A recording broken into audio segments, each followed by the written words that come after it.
يا أيها الذين آمنوا ادخلوا في السلم كافة ولا تتبعوا خطوات الشيطان إنه لكم عدو مبين.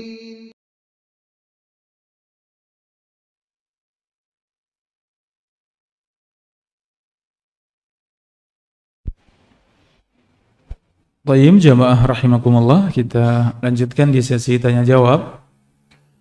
Pertanyaan yang pertama, Ustadz, apakah pawang hujan termasuk dukun? Jamaah rahimani wa rahimakumullah, ya,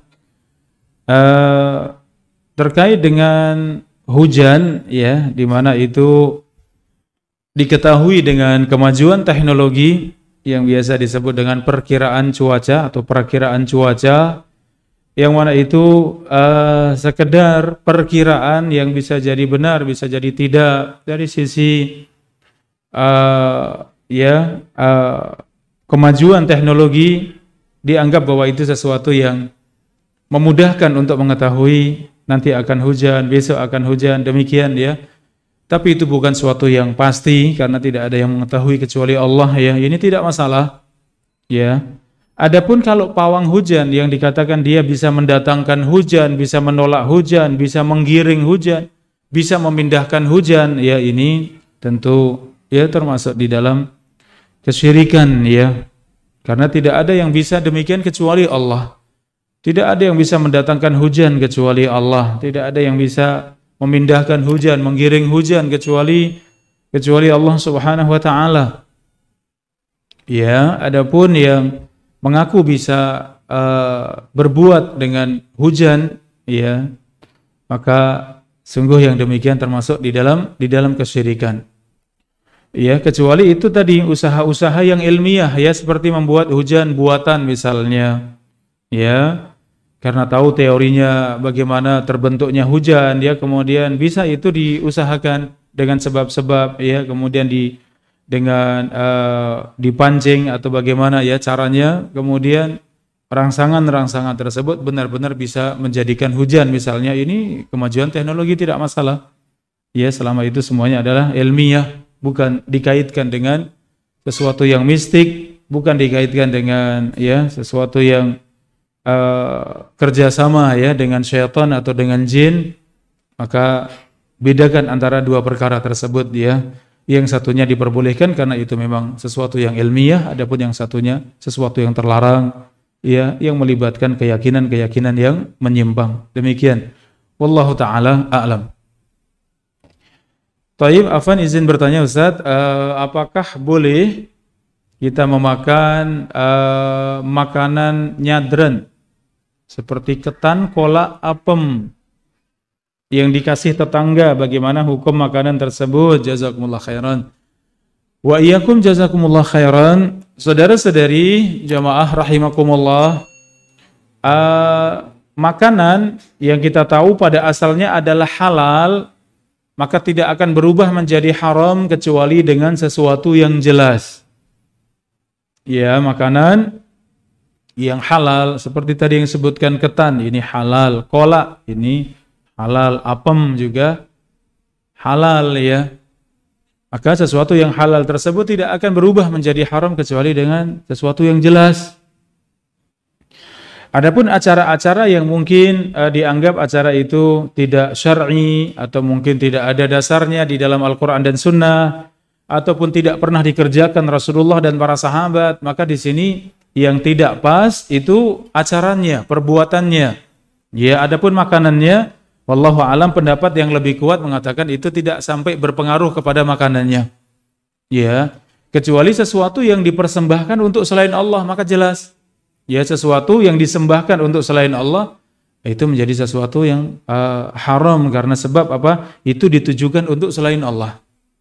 Ya, adapun secara umum, ya, kebiasaan di masyarakat yang bisa jadi kita yakini bahwa itu tidak ada dasarnya, kita yakini itu tidak sampai kemudian mengubah hakikat dari makanan yang ada dalam acara tersebut, ya, sehingga silahkan ya, kalau diberikan hadiah, diberikan pemberian yang seperti itu, insya Allah itu halal, boleh dimakan ya, karena masih pada hukum asalnya itu halal ya, dan tidak berubah kecuali dengan suatu yang jelas. Demikian, Allah Ta'ala a'lam. Tayyib, izin bertanya Ustaz, bagaimana orang yang bersumpah demi Allah dan Rasulullah? Jazakumullah khairan.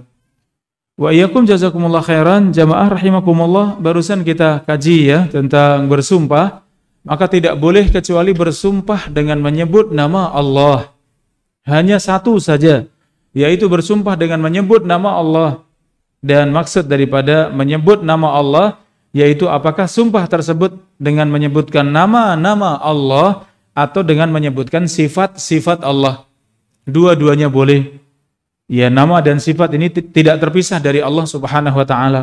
Maka bersumpah menyebut nama Allah, bersumpah dengan sifat Allah itu sama seperti bersumpah dengan Allah Subhanahu wa taala. Ya, adapun selainnya tadi bersumpah dengan Rasulullah, maka ini tidak boleh. Ya, kita tadi jelaskan tentang hikmah larangan bersumpah kepada selain Allah. Kenapa tidak boleh? Ya, karena hakikatnya bersumpah dengan sesuatu itu sedang mengagungkan sesuatu tersebut, dan tidak ada yang memiliki keagungan yang sempurna, tidak punya keagungan yang sebenarnya kecuali Allah. Maka selain Allah tidak punya keagungan, maka tidak berhak untuk dijadikan sebagai sumpah. Termasuknya adalah Rasulullah SAW. Beliau adalah Abdullah wa Rasuluh. Beliau adalah hamba Allah, sehingga dengan sifat hamba tersebut tidak boleh diibadahi. Ya, di antara bentuk ibadah dijadikan sebagai sumpah. Ya, demikian beliau adalah Rasulullah, utusan Allah Subhanahu wa taala. Kalau utusan Allah maka wajib untuk ditaati. Kenapa? Karena beliau adalah utusan Allah, maka jangan didustakan.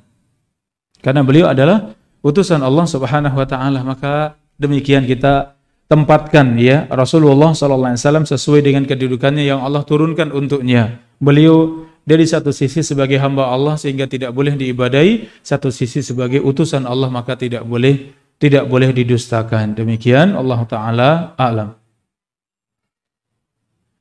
Tayyib, dalam surat An-Nur ayat yang ke-21, wahai orang yang beriman, jangan ikuti langkah-langkah syaitan. Bagaimana kita mengetahui itu merupakan langkah syaitan?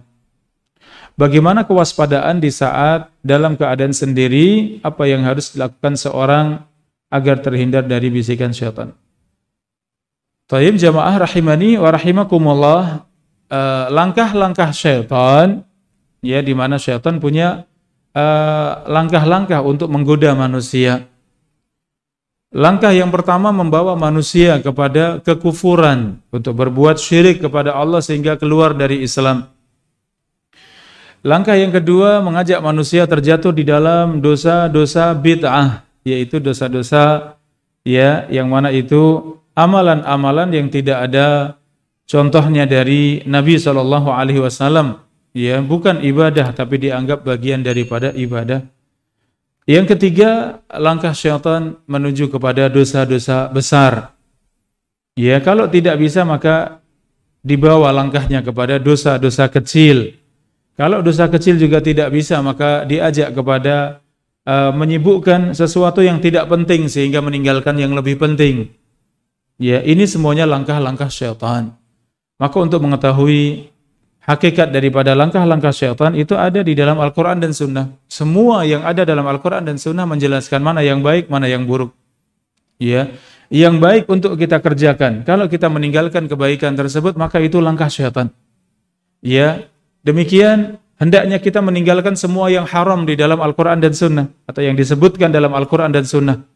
Ya, maka mengerjakan yang haram itu masuk di dalam langkah-langkah syaitan. Ya, maka jalan selamatnya adalah dengan cara kita mempelajari Al-Quran dan Sunnah, mengetahui hukum-hukum Allah Subhanahu wa Ta'ala, sehingga kita tahu mana yang halal, mana yang haram, mana yang boleh, mana yang ya dilarang. Demikian, Allah Ta'ala a'lam. Adapun yang kedua terkait dengan kewaspadaan ketika sendiri, ya, maka seorang yang sendiri hakikatnya bersama Allah Subhanahu wa Ta'ala, diawasi Allah, dilihat Allah, didengar Allah, ya. Allah bersama dengan hamba-hambanya, bahkan Allah lebih dekat daripada urat nadi kita. Demikian juga dua malaikat tadi, di antara faedah kita beriman dengan para malaikat agar kita malu dengan para malaikat. Malaikat adalah makhluk yang baik, makhluk yang suci, makhluk yang taat kepada Allah. Ya, kemudian kita sendiri berbuat dosa, maka kita malu kepada Allah. Kita juga malu dengan makhluk Allah yang mulia, yaitu para malaikat. Kita menganggap kita sedang sendiri, padahal kita tidak sendiri. Ada 4 malaikat bersama dengan kita. Malaikat kanan dan kiri mencatat amal, malaikat depan dan belakang yang sedang menjaga kita semuanya. Maka kita malu. Ya, ada hamba-hamba Allah yang sangat mulia. Maka hadirkan sifat muraqabah, sifat merasa diawasi Allah. Ya, demikian agar kita senantiasa bertakwa kepada Allah dimanapun kita berada, sehingga lebih mudah untuk kita semua agar kita senantiasa terjaga walaupun dalam keadaan sendirian. Allah Ta'ala a'lam. Mohon penjelasan Ustaz, apakah malaikat pencatat amal bisa mengetahui dan mendengar apa yang terbesit di dalam hati manusia? Jamaah rahimakumullah, semua yang bernilai pahala atau sebaliknya bernilai dosa, maka itu semuanya ya diketahui oleh para malaikat dengan izin Allah. Termasuknya semua yang ada di dalam hati kita yang bernilai pahala dan bernilai dosa, maka semuanya itu diketahui oleh para malaikat pencatat amal ya. Ini seperti tadi yang disebutkan, benci, iri, permusuhan, hasad, ya, dendam, ya, ini semua bernilai dosa. Ya, suudzon pada manusia, berprasangka buruk kepada Allah, itu dalam hati, tapi itu diketahui oleh malaikat. Kenapa? Karena bernilai dosa. Demikian yang bernilai pahala, niatan-niatan yang baik. Saya, ya, seandainya bisa kaya seperti si fulan, saya akan banyak bersedekah. Seandainya saya sehat, saya akan banyak berpuasa. Seandainya badan saya kuat, saya akan sholat malam seperti si fulan. Padahal mungkin tidak mendapati kesempatan tersebut atau belum mendapati. Itu bernilai pahala, maka niatan seperti itu dicatat oleh malaikat. Ya, maka perbanyak niatan-niatan yang soleh, niatan-niatan yang baik, walaupun kita belum tahu apakah mampu atau tidak. Ya, seandainya saya punya harta, insya Allah saya pengen berangkat haji, saya pengen berangkat umrah seperti Bapak Fulan, seperti Ibu Fulan misalnya. Ya, kalau saya sudah memiliki harta, saya akan banyak bersedekah. Ini semua ya niatan-niatan yang mulia, sebab di mana kita akan mendapatkan pahala dengan niat tersebut. Demikian Allah Ta'ala a'lam. Mana yang terbaik Ustaz? Karena waktu pendek, kita pilih-pilih yang terbaik dalam kehidupan kita. Zikir, istighfar bisa banyak karena bacaan pendek. Atau indo istighfar cuma beberapa kali dalam sehari karena panjang. Tayyib jamaah rahimakumullah, masing-masing ada keutamaannya ya. Jadi tetap berusaha untuk menjaganya ya. Dan yang seperti ini jangan sampai masuk was-was ya. Jangan sampai masuk dalam was-was dari syaitan yang membuat kita termasuk atau bisa terjerumus di dalam perangkap-perangkap syaitan. Sehingga sibuk memikirkan mana yang baik, istighfar atau sayyidul istighfar ya, pemimpin dari istighfar. Istighfar mudah, astagfirullah mudah ya. Sayyidul istighfar panjang ya, tapi itu pahalanya sangat besar. Maka silahkan mana yang mudah ya, mana yang mudah dikerjakan maka kerjakan. Yang penting bersegera, fastabiqul khairat, berlombalah dalam kebaikan. Wasari'u, dan bersegeralah untuk mengerjakan kebaikan. Ya, kalau kita terbimbing dengan ilmu sehingga kita tahu ada yang lebih utama dan kita mampu, kita bisa bersungguh-sungguh, maka kerjakan. Ya, ketika Ibunda Juwairiyah radhiyallahu anha, istri Nabi SAW, berzikir ya dari semenjak sebelum subuh sampai terbit matahari. Ya, kemudian Rasulullah melihat kembali ketika pulang dari masjid, ternyata masih seperti itu, duduk berzikir. Kemudian Rasulullah kabarkan, seandainya engkau berzikir ya dengan zikir ini, engkau baca 3 kali, maka itu sungguh lebih besar pahalanya daripada engkau berzikir dengan zikir yang engkau kerjakan dari semenjak subuh sampai terbit matahari. Artinya ada beberapa yang memang diutamakan, lebih utama dari yang lain. Kalau kita berilmu dengan sesuatu yang lebih utama dari yang lain, kita berusaha untuk mengamalkannya. Kok ternyata itu terhalangi atau belum bisa, maka kerjakan apa yang kita mampu. Ya kalau tadi istighfar, sayyidul istighfar yang panjang, sedang sakit, sedang tidak enak badan itu panjang, ya silahkan jangan dibaca dulu.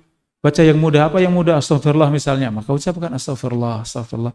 Dan itu semuanya mulia ya, artinya tidak bertentangan, tidak bertabrakan. Mana yang mudah? Ya, fattaqullaha mastata'tum, bertakwalah kepada Allah sesuai dengan kemampuan kalian. Tayyib, demikian jamaah rahimani wa rahimakumullah, kajian kita di malam yang mulia ini. Mudah-mudahan bermanfaat untuk kita semuanya, di mana kita kaji bersama ma yalfidu min qaulin illa ladaihi raqibun atid. Tidaklah seorang hamba berucap dengan sesuatu kecuali ada malaikat yang selalu mengawasi dan selalu mencatat. Wallahu taala a'lam bissawab.